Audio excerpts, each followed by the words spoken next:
Olá pessoal, me chamo Ricardo, sou autista.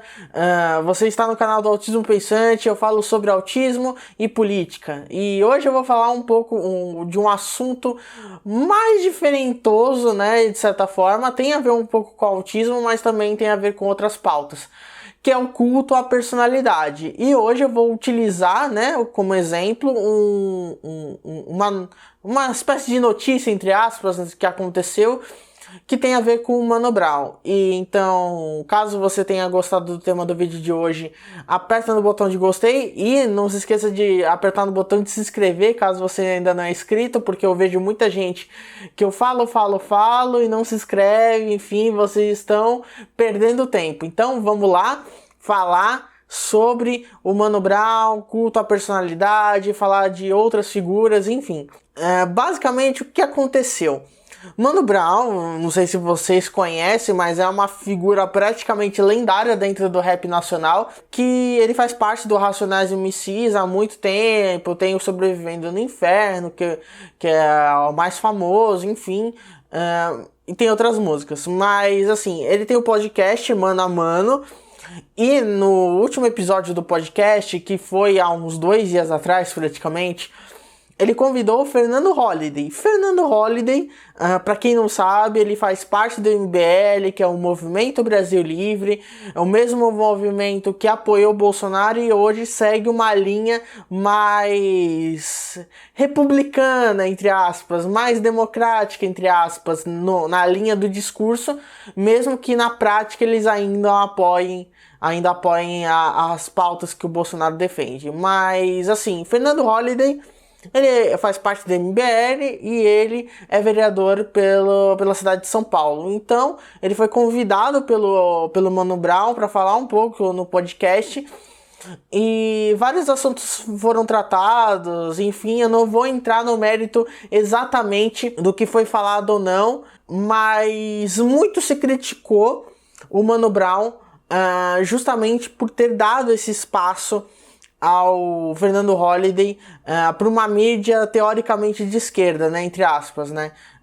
Afinal, eu usei aspas porque ele não utiliza esse termo, né, o Mano Brown, mas se convencionou de certa forma que por ser o Mano Brown é uma mídia de esquerda, né, um rapper, um dos maiores rappers nacionais, se não o maior, mas assim, muito se criticou e enquanto teve muita crítica, teve muita gente defendendo o Mano Brown, falando que não se critica o Mano Brown, que o Mano Brown falou tá falado, o que ele fez tá certo, sem analisar criticamente o que ele fez, se ele fez certo ou não, justamente pela essa figura de autoridade.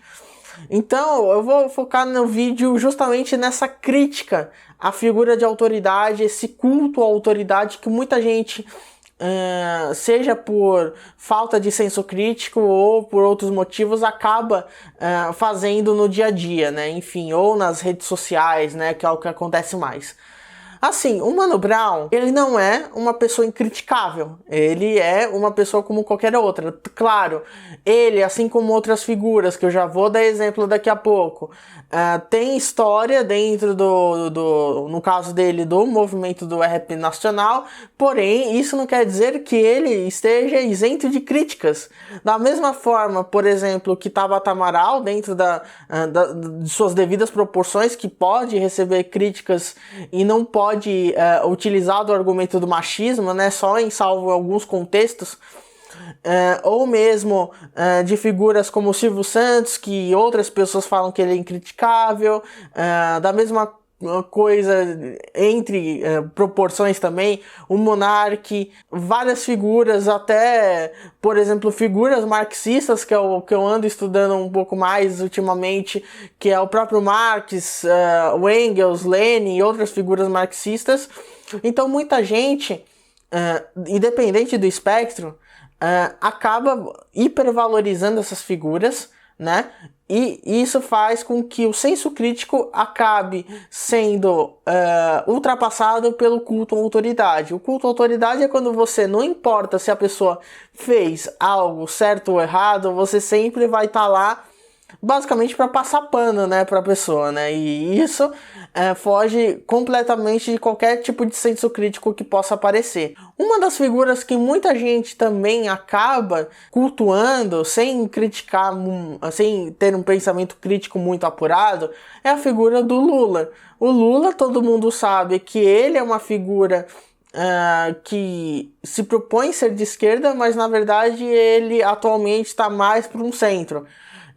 E por mais que ele tenha uma história de movimento operário e tudo mais lá da década de 80, de 80 para cá muita coisa mudou. O discurso dele foi cada vez sendo mais podado, né, pela elite econômica, né, a burguesia, né, principalmente depois que ele conseguiu a presidência em 2002, e muita gente fala para não criticar o Lula justamente porque isso faz com que a esquerda se enfraqueça. E isso é um argumento um pouco falha, porque o que mais a esquerda faz é autocrítica. E essa autocrítica não significa que não deva se criticar figuras dentro da política institucional.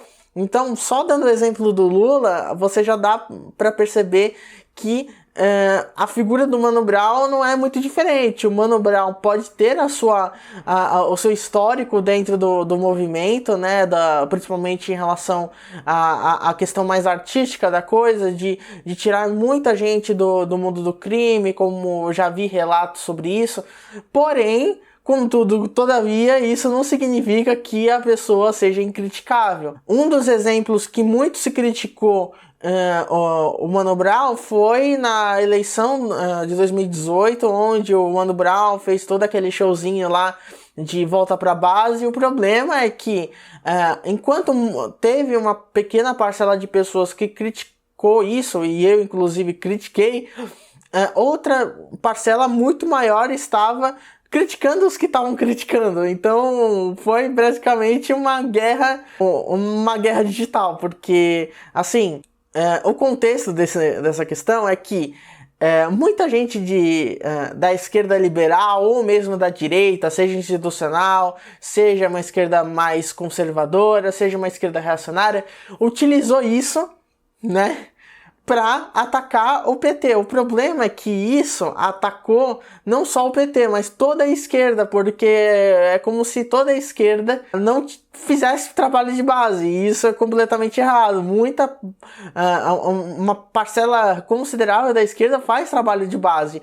O problema é que o PT não fez trabalho de base praticamente, só que o que acaba gerando crítica ao PT acaba respingando por toda a esquerda, e esse é o problema. E muita gente criticou as pessoas que estavam criticando o Mano Brown por causa disso. E hoje, né, por ter chamado o Fernando Holliday pro podcast dele, não foi diferente. Muita gente criticou o Mano Brown e isso fez com que outras pessoas criticassem essa crítica, né, basicamente. Que muita gente ainda considera que, pelo fato do histórico do Mano Brown, ele é um ser incriticável. Outros até brincam dizendo que ele é Deus e tudo mais, mas a gente tem que parar justamente com esse culto à autoridade, porque o culto à autoridade faz com que o pensamento crítico seja deixado de lado. Então, indo pro universo autista, a gente tem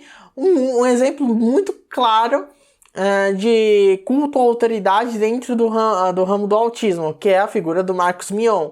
Eu já fiz vídeo no canal falando, criticando, né, de forma crítica o Marcos Mion, justamente por esse uso do autismo como plataforma midiática para ascender socialmente, né, ascender midiaticamente. E muita gente, né, seja no YouTube, seja em outras redes sociais, acabam criticando essa minha crítica, né, falando que o Marcos Mion ajuda os autistas, que não pode criticar o Marcos Mion por tal e tal motivo.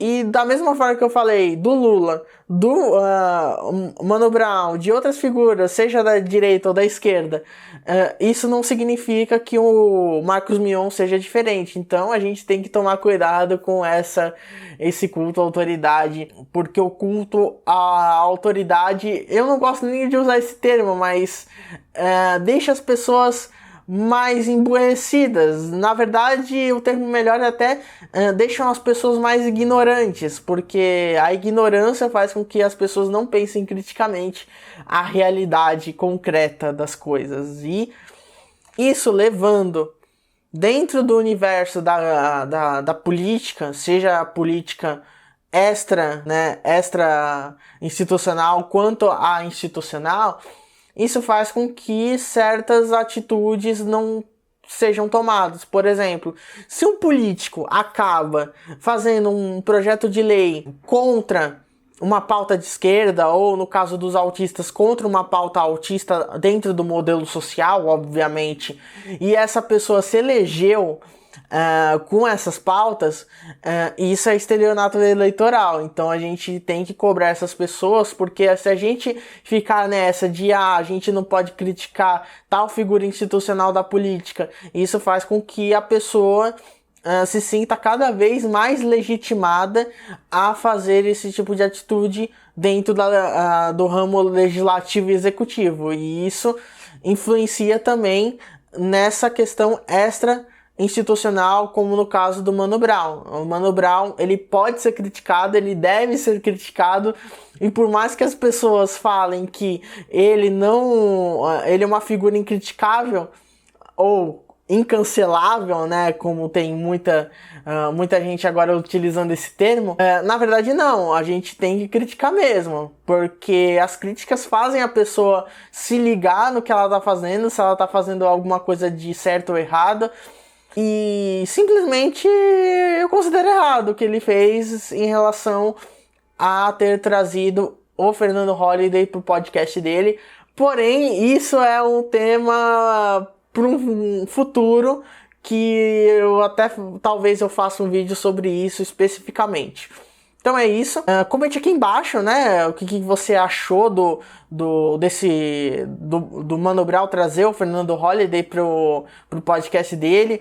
Se você considera o Mano Brown uma pessoa criticável ou não, né? E comente aqui embaixo o que você achou do vídeo, se você gostaria de que eu falasse mais sobre essas temáticas que não tem necessariamente a ver com o autismo, mas que meio que rodeiam a temática do autismo também. Então é isso. Espero ver você na próxima. Não se esqueça de se inscrever no canal, porque eu vejo muita gente falando que vai se inscrever e não se inscreve. Eu só tô de olho em vocês. E é isso aí. Não se esqueça também de, se você quiser apoiar no catarse.me/autismopensante, se cadastre lá para apoiar financeiramente todo mês. Lá tem alguns benefícios para apoiadores, e é isso. Nos vemos na próxima. Até a próxima. Tchau! São Paulo, dia 1º de outubro de 1992, 8 horas da manhã. Aqui estou mais um dia, sob o olhar sanguinário do vigia. Você não sabe como é caminhar com a cabeça na mira de uma HK, metralhadora alemã.